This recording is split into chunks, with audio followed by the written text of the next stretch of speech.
Abundance flows to me when I get out of my own way. Life is so easy when I focus on what is great. I am worthy of reciprocated energy.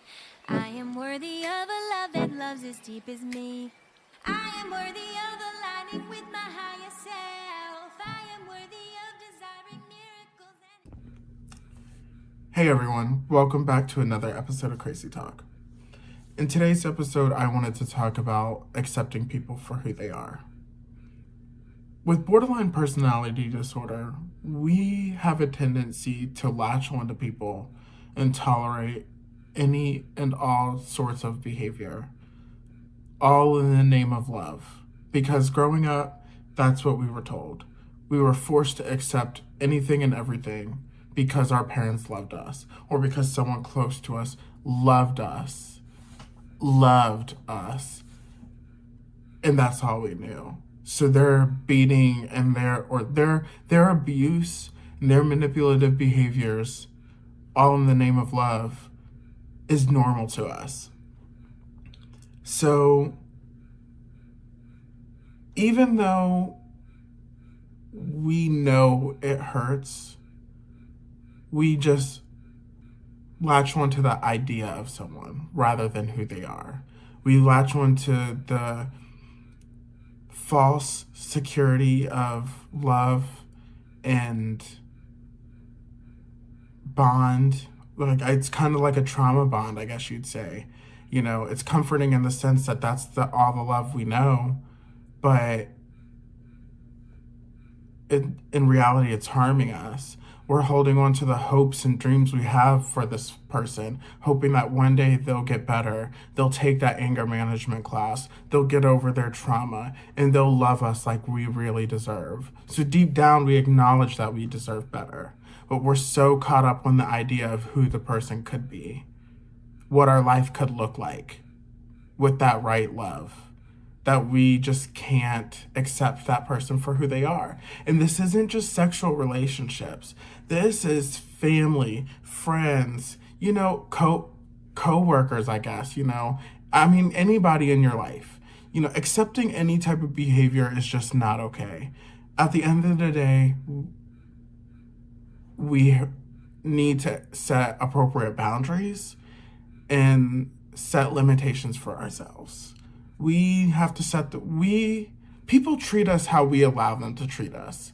And once we realize that, and once we let go of that feeling like we're not allowed or we're not deserving of our feelings, then we're able to set those healthy, appropriate boundaries.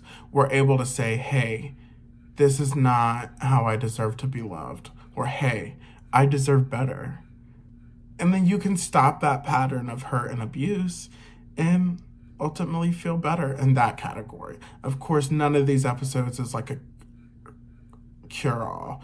It's just tips to get you through, or what I've experienced, really. This is all my experience, what's gotten me through each category. Because mental health isn't just a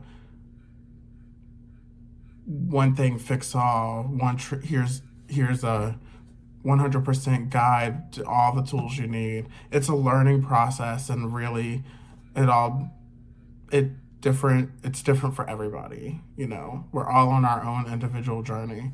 I'm just hoping that my experience and my journey is similar to somebody else's, and other people can connect and relate to the information I'm sharing. But anyways, so once we wake up to that and start setting appropriate boundaries, you'll be amazed at how much better you feel. I mean, it's very hard. And your mind will most likely always be in the back of your head telling you, like, you can't do this. This isn't right. Or, you're a bad person for setting this healthy boundary. Because that's what we were told growing up. I was told, any type of boundary setting was not accepted from a child at all. It was just not, it was back talk, and you would get hit for it. So That I just never knew that I could set boundaries. I just wasn't a thing for me. And then setting them has been a very difficult process and still is.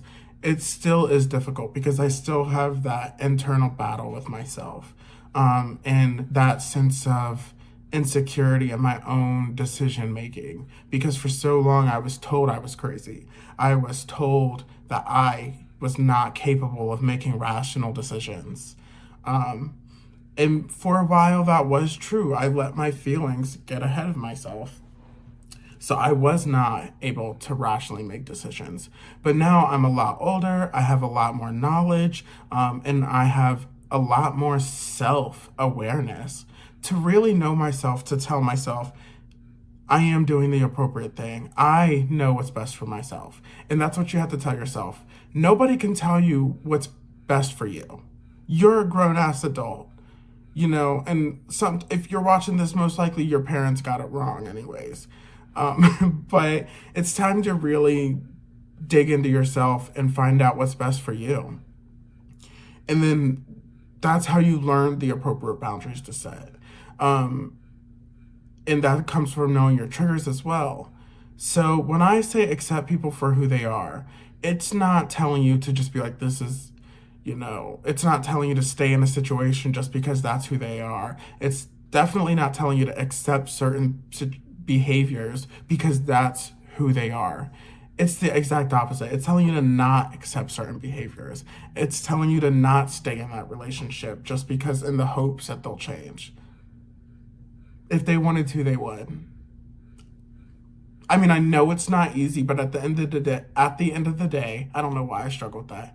You cannot sacrifice your mental health for somebody else's healing journey. And that includes family too. My big thing is my family. They never have accepted boundaries. They've never treated me as family. And, for so long I lived in the pain of not having the family I wanted. Not having that sense of closeness I've said on TV.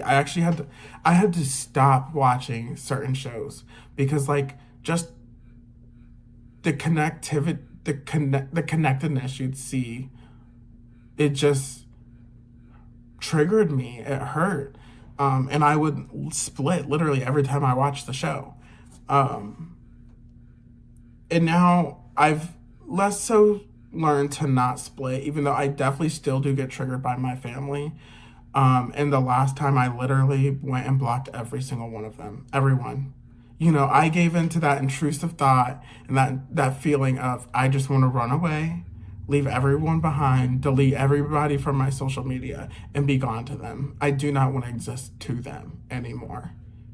In that moment, I couldn't recognize that as a split. All my feelings I felt were justified, which, they were. My family does frequently hurt me. They don't really fuck with me.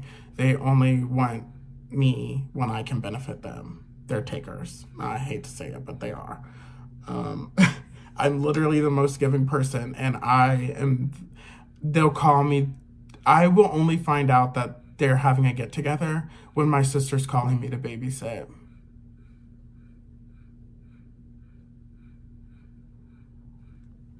They dismiss it as, oh, you never say yes. Oh, you're always working. No. You could have invited me. And, once I stopped, accepting that behavior, I just accepted that I do not fit into this family. Even when I did go to gatherings, it was always very uncomfortable. And, you just could tell I did not fit in with them. They've never been that for me. They've never been interested in me. It's only been what you can do for them. And anytime you try to say that, you're attacking them. You're hurting their feelings. They can't accept this behavior. For the longest time, I would scream, I would fight, and I would force my feelings down their throat.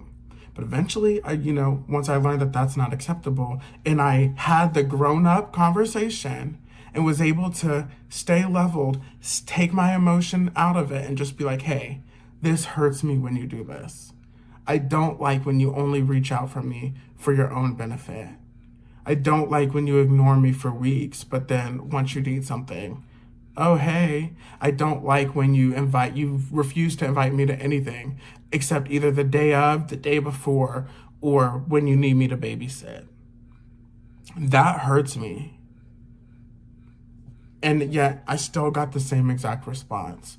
I literally, the last straw was when I stood in my kitchen, wasted my whole day going back and forth with a family member, all because I expressed how I felt in a very respectful manner, and they could not accept it. They refused. I even had to seek external validation, which I should not have had to do, but I did it, to multiple other people that will tell me when I am overreacting, because I do not like a yes man in my circle. That doesn't benefit me. I like to be checked, and I accept it for the most part. But anyway, so I'm like, am I tripping here? And they're like, yeah, that's not, like, they were there through the whole process. And so I made the decision. My family will never be the family that I need them to be. They will never want. I literally sat there and comforted this family member as they cried to me about how their friend, how feels like she's been trying to get that close relationship from a sibling, from her friend, but then she feels like an outcast when she's seeing her friend be inclusive with her family and not including her. Now, how do you think that impacted me, hearing that from my own sister, who I've been trying to build that old connection with for years that we had as kids? But no, she doesn't want that with me. She wants that with her friend. I was only good to her for my whole life, to benefit her. She used to drag me around school, showing me off to confirm that she was black. This is my black brother. Bye now. Oh, Trayvon, that's where I learned my pattern of,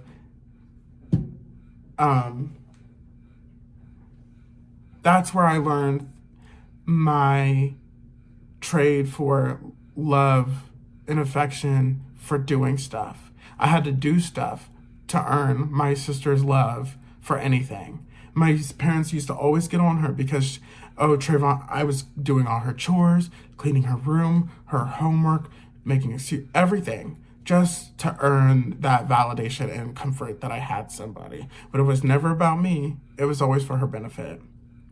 But anyways, I got a little triggered there and went down my own path. Sorry about that. The point is, once I woke up to how she refused to accept my feelings, refused to even it didn't even have to be a big thing. I didn't need you to change. I just needed you to understand that hurt me. And it instantly turns around on me. Once I accept that, I'm just like, you don't cut them off. You don't run away. My favorite saying, you become indifferent. And you can detach those feelings and prevent yourself from becoming so close. You can accept them for who they are and what they provide for your life. That's the point I'm trying to get at. So she is my sister, and I will forever love her and want her in my life. But I will no longer seek out that relationship that I so desperately wanted. I've accepted that I just will not get that. Instead of holding on to that pain and feeling like shit every time. Why would I continue to do that? Why would I continue to put myself in that position? That's what I'm trying to get about accepting people. You don't have to delete them out your life, but you need to place them in the category for which they belong. Not everybody can be your best friend. Not everybody can be your go-to. Or for us BPD people, not everybody can be your favorite person. And for years and years, my sister was my favorite person. So it hurt me to literally watch her talk about her favorite person and how she seeked out that the relationship I so desperately wanted with her, how she so desperately wanted that with someone else. That was just it for me. And that's just how my whole family is. They just don't really want anything to do with me until they need something, or until I can provide something for them. So The point of that is just to share accepting people for who they are. And also another perspective is learning that you cannot change people. For so long, I thought that if I showed how I felt, I'm so emotional that I know in the movies when someone gives that deep spiel and show their bare heart to somebody, it persuades them to be better. It opens their eyes and like, oh my God, I finally see you. And that explains BPD so well. That's literally all we want. That, oh, I see you moment. So you just have to accept that then you're not going to get it. Those people that you feel are not treating you how you want, which you're entitled to want, but you also have to realize that you have to check your expectations also. And I did have to do that. And even once I lowered my expectations to a very much realistic expectation, and they still could not meet that, I just decided, you no longer provide any value to my life. You are in this subcategory in a locked up place of mind. Hi, I'll say hi on your holidays, on your birthday. I wish you all the best, but I just don't feel how I feel for you anymore. You don't have that place in my heart. You don't take up that much mental space in my brain any longer. I will not allow you to take that from me. And it's so freeing. I wish that for everybody that's holding on to the ideas of who they want this person to be, the holding on to this feeling that they want to feel, but they do not get. Just let it go. Move. You will find somebody that provides that thing. And when I'm saying this, it's very important, especially for us BPD folk, to really check ourselves, because we do often have way too high of expectations. And people do not have to give you every single second of their day. And do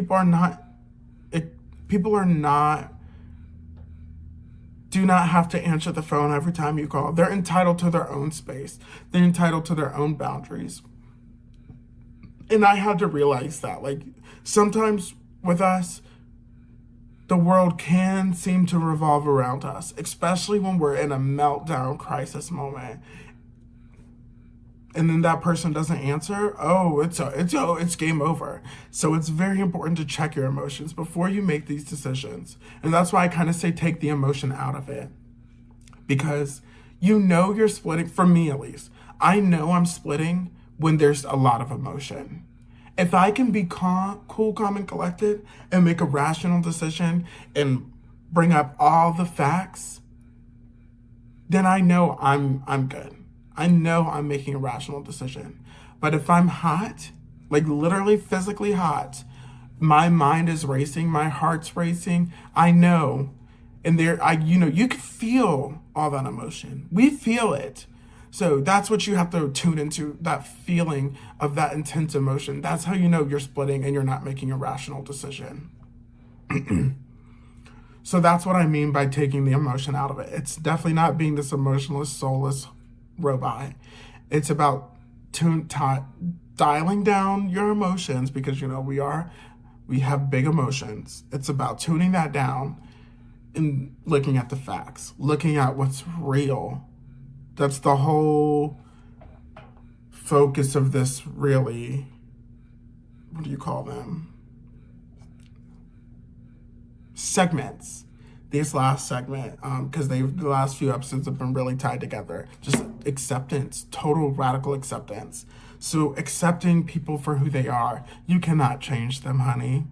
That man that is argumentative, obsessive, insecure, you cannot fix him, okay? They change if they want to change, just like us.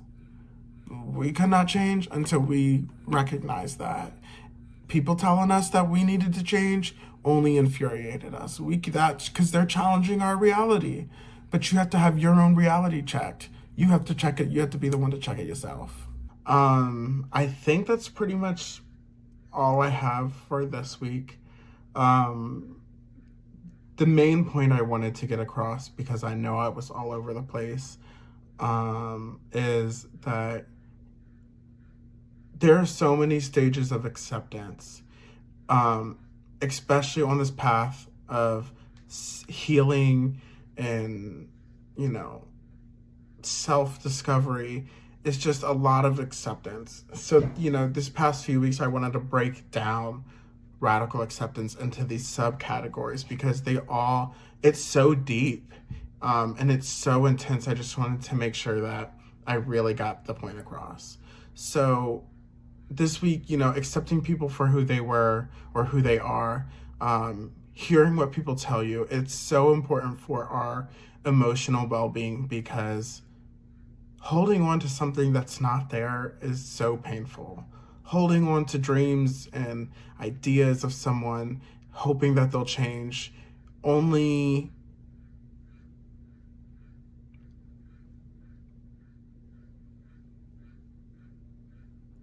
deepens that pain. It's like taking the knife out and putting it back in every time they act out that certain way or don't fall in the lines of what your boundary entails, or your expectations look like. So remember to first check your expectations. Check them, because you don't want to make any rational decision. You don't want to make any decision without first looking at yourself. You can't place blame on other people without looking at yourself. We all have our play in our situations. For us, like I said, it's holding on to false expectations, or holding on to expectations, false ideas, holding on to these false ideas of who we want people to be versus who they are. And that's the main idea of accepting people for who they are. That was the big play for a lot of my issues. I just had this idea and expectation for people, and they never met them. And until I realized that I just had too high of expectations for other people, and that I was demanding too much, I couldn't hold a healthy relationship. And no wonder people were acting the way they were, because I was expecting too much. But that's not to say you should lower your expectations and allow trash into your life. Absolutely not. It's just for us BPD folk we expect everyone to fill, like one person to fill our entire cup. And realistically, that's not, and no healthy relationship should fill every single one of our needs. And that's just a very good perspective to look at it. Once you realize that it's impossible for any one person to fulfill all of our needs. It's our own job to fulfill our own needs, okay? So just realize that. That's my 2 cents. That's my story for the day. I hope y'all liked it. I hope you got something from it. Please, please, please follow, like, subscribe, share. Definitely please share. Please. That's all I have for today. Oh, and drop a rating. I want to hear how y'all like my videos. I get it. This has been a very big emotional roller coaster for me. I can't even explain. Maybe I'll do another video sometime to explain the roller coaster of emotions I go through trying to do this podcast. Because not only am I dealing with my own healing, I'm just dealing with this external validation through social media that I'm now trying to navigate through. And it's just been a battle. So, just let me know if you like the videos. If you don't, you can keep your comments to yourself. Just kidding, because I do need appropriate real feedback so I can adjust my videos to benefit the whole mass. It's not just about me. I want other people to be benefiting too. So please, like it or not, drop your feedback. Please give me a rating and share so we can get these messages out. Appreciate y'all. Love y'all. See y'all next week. Abundance flows to me when I get out of my own way. Life is so easy when I focus on what is great. I am worthy of reciprocated energy. I am worthy of a love that loves as deep as me. I am worthy of aligning with my